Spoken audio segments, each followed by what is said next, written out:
So here's where we're at. After maybe 30 minutes of polishing and working on that this blade, I got it pretty shiny. It's got some flaws in it, but remember, it's going to turn dark with that carbon after you use it a little bit. So, you know, you can keep it clean, but every now and then I have to bring this one out to the shed and you know, put some WD-40 on it and use some like 400 grit sandpaper to just kind of bring it back around where it looks pretty decent.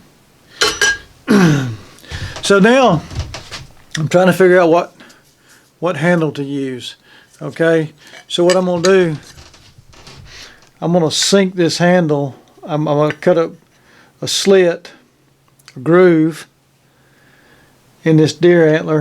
Or I was looking at this one. I don't think I can use that one. Now, I've got this one. It's definitely got enough mass to it to use. But if I use too much, the thing is, you don't really want a heavy ULU. I don't. And my handle's not going to be that long anyway. I found, that was a shed I found back during turkey season. It would have been a pretty good little 6-pointer, wouldn't it? And then I found that shed also. That's a pretty good shed. That's probably a 4-inch base. But if I use that, I'm gonna have to do a lot of adjusting. I'm gonna have to do a lot of sanding because it's just too big, too large to do what I want to do with it. I was gonna see what the base of that antler was. See there? Oh, I was wrong. 5 inches at the base. 5-inch diameter. That's a pretty good. So that deer would have been, that wouldn't have been this year's. That had been probably in the woods for at least a year because it had been chewed on by some rodents or something. But 5-inch bases on that deer, that was probably a pretty nice buck. I'm not going to use that either. I think I'm going to stick. I'm going to stick with this section right here. And what I'm going to do is first I'm going to cut it off right here. And then what I'm going to do is I'm going to figure out whereabouts in here I want that. And then they'll leave me some room on either side once I'm going to go ahead and cut that groove. So let's do that. Let's see how that's going to do. Yeah, sometimes you just got to play around with this stuff. And you know, if you start trying to use something like this and it doesn't work, well, you just got to try something else. You know what I'm saying?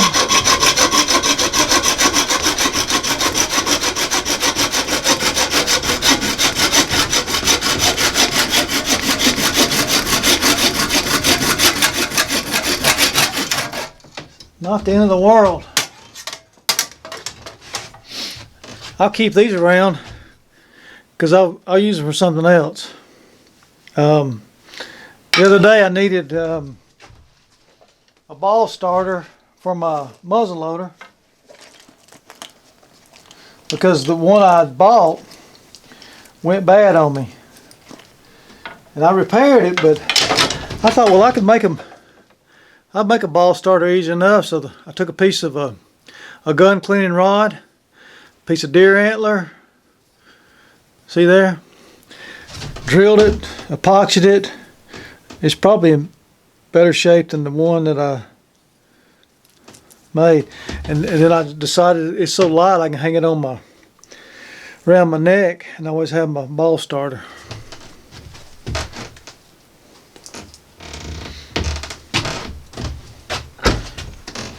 Okay, so there's possibly going to be our handle for our ULU. Now there's a curve there. You see that? So I've got to make a decision here. I've got to decide whether I want to use this part, sink it in here, or this part. Now, this is what you have to do here. And it's the same thing when you're flint knapping or something, which I'll do one on flint knapping one day, maybe. You have to see, hopefully I can explain this. You have to be able to see a straight line in here.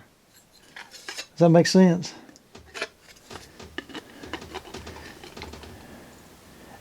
And so I'm going to try to draw a straight line. Although it's curved, there's still a straight line in there that I can use. Hope that makes sense. Maybe if I put it up here like this. See, there's still enough to draw a straight line.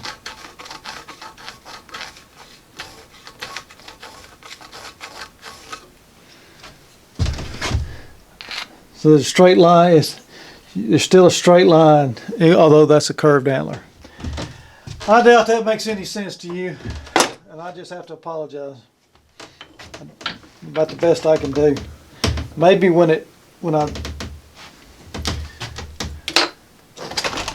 do it, it'll make sense. I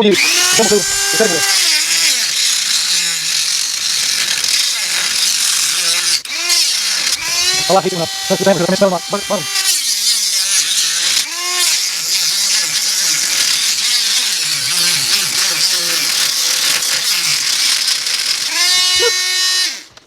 Now, walk a lot deeper than that.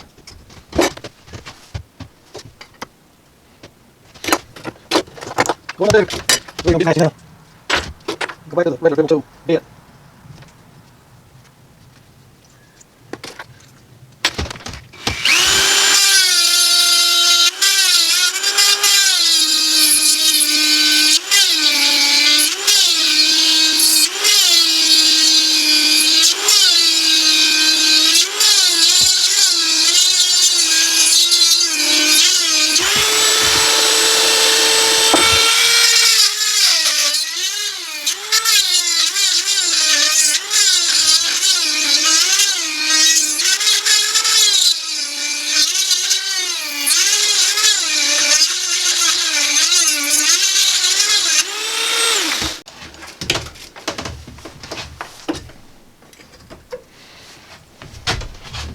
Well, there's no use for you to continue to watch that. I'm just going to continue to make that deeper until this part is probably up to here.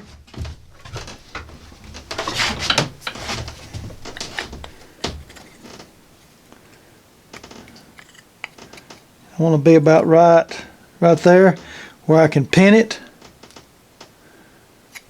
Be good and secure.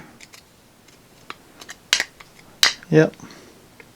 So I'll be back in just a minute. So this is how, so far, I have it in there, in the slot, the way I want it. And I'm gonna need to drill a pin hole. I need to line that up and drill a pin hole. But I also probably want to go ahead and do some work on this handle to get it where it feels good in my hand. It really doesn't feel good with all these rough edges, obviously. So I'll go over to the drum sander and work on it for a minute.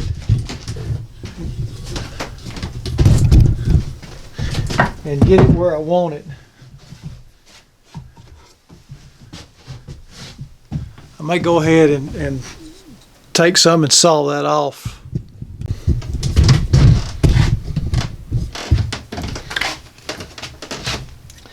Alright, so here's where we're at in the ULU making process. Like I said, I didn't spend a lot of time on that handle. Yeah, sometimes, to me, the more rustic it looks, the better, okay?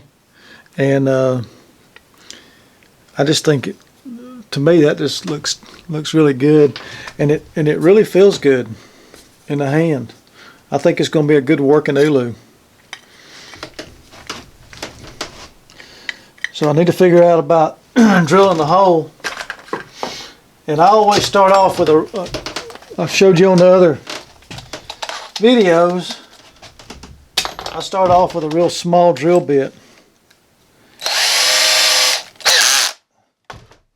in case I were to make a mistake on where that hole needs to be.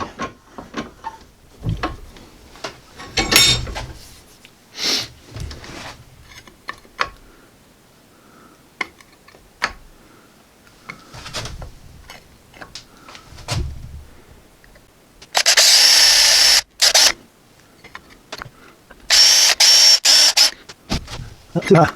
See that right now? Oh, that's not good. You know what? Sometimes it happens like that. You ready? I think I broke the bucket. Yep, broke the bit. Oh, gone.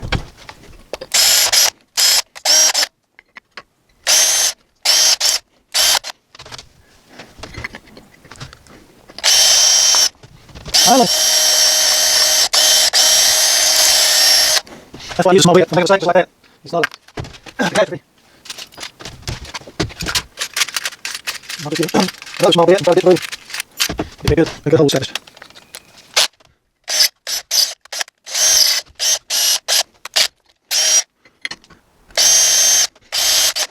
Won't have a tough time.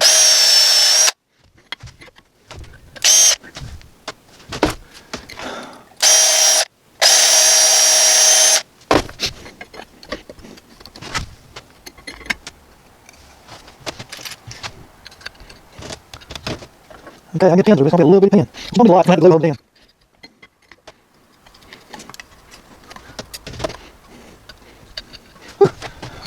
So far, it is not being that great working with.